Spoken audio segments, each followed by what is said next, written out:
El objetivo del anabolismo heterótrofo es la obtención de macromoléculas complejas, polisacáridos, lípidos, proteínas, ácidos nucleicos, necesarias para el funcionamiento del organismo, de la célula, a partir de unas moléculas orgánicas precursoras sencillas. Consta de reacciones endargónicas, es decir, que necesitan energía, y de reducción, es decir, que necesitan electrones. Tanto la energía como el poder reductor van a ser aportados por las reacciones del catabolismo o bien por aquellas reacciones del anabolismo autótrofo, es decir, la fotosíntesis y la quimiosíntesis. De este modo, distinguimos este anabolismo autótrofo, que es la obtención de materia orgánica utilizando poder reductor y energía tanto luminosa como química, de lo que es el anabolismo heterótrofo, que a pesar de lo que diga la palabra, lo realizan todas las células independientemente del tipo de nutrición que tengan. Así, por ejemplo, en los procesos digestivos obtenemos los monómeros necesarios para la formación de estas macromoléculas. Si tenemos las proteínas, los aminoácidos, grasas, ácidos grasos y los glúcidos, se van a obtener los monosacáridos, esencialmente glucosa. También un punto de partida puede ser el lactato, que es un producto de desecho de la fermentación láctica. De este modo, en el caso de los glúcidos, a partir de la glucosa obtenida de la propia digestión de los polisacáridos, también podemos obtener esta misma sustancia, la glucosa, a partir del lactato, que se transforma en piruvato y mediante un proceso inverso a la glucólisis, que es la gluconeogénesis, que es un proceso anabólico, se obtiene la glucosa, que es el monómero para formar los diferentes polisacáridos.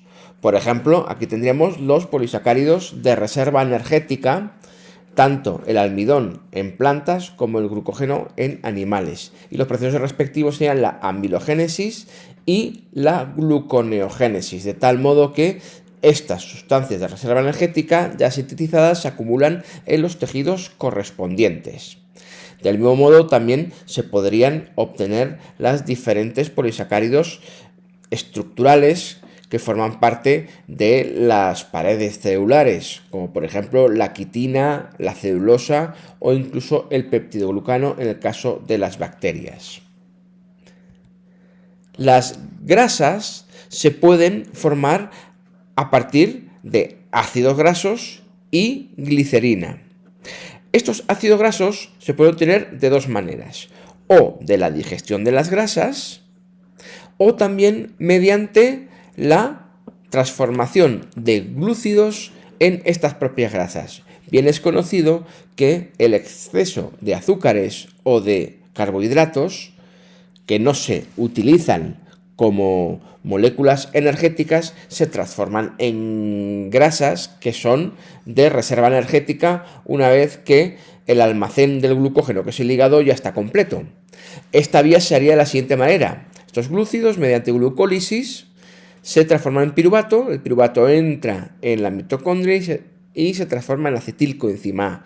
Esta acetilcoenzima A, en vez de seguir la vía respiratoria por el ciclo de Krebs, pasa a transformarse en el malonilcoenzima A, que es el punto de partida para transformación mediante una ruta biosintética anabólica de transformación en ácidos grasos. De tal modo que así, mediante esta vía, obtenemos ácidos grasos endógenos, a diferencia de los exógenos que vendrían de la digestión de las grasas.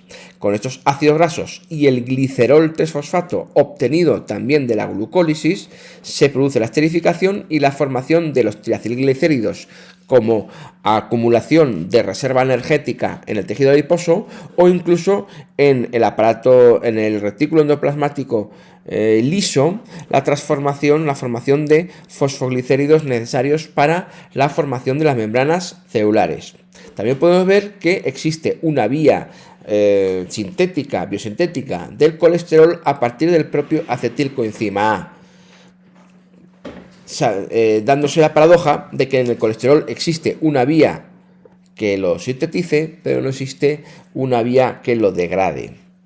En cuanto a las proteínas, podemos ver que los monómeros que son necesarios para la formación de estas biomoléculas pueden proceder de forma exógena de proteínas que se digieren, pero también se pueden obtener aminoácidos a partir de transformaciones propias, es decir, de forma endógena mediante reacciones anabólicas. De este modo, podemos ver cómo los propios glúcidos, a través de la vía respiratoria, es decir, piruvato, acetilcoenzima A, se introduce esa acetilcoenzima A en el ciclo de Krebs y dentro de esta ruta metabólica circular existen una serie de metabolitos intermediarios, una serie de metabolitos que, por ejemplo, el alfa-cetoglutarato y el oxalacetato, que son precursores de los propios aminoácidos. De este modo, el alfa-cetoglutarato se une al amoníaco para formar el glutamato por una reacción de aminación.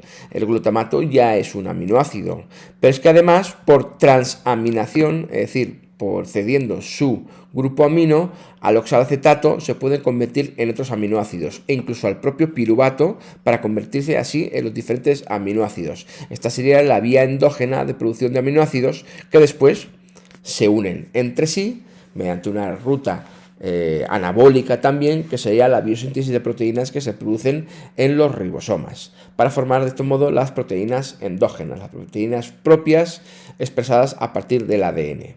Por último, nos queda ver cómo se sintetizarían los ácidos nucleicos. Para ello, primero necesitamos las bases nitrogenadas, que mediante una serie de rutas metabólicas anabólicas se pueden producir a partir de la transformación de los aminoácidos. Las pentosas, como la ribosa y la desoxirribosa, se pueden obtener directamente de la glucosa a partir de una ruta metabólica que es la ruta de las pentosas fosfato.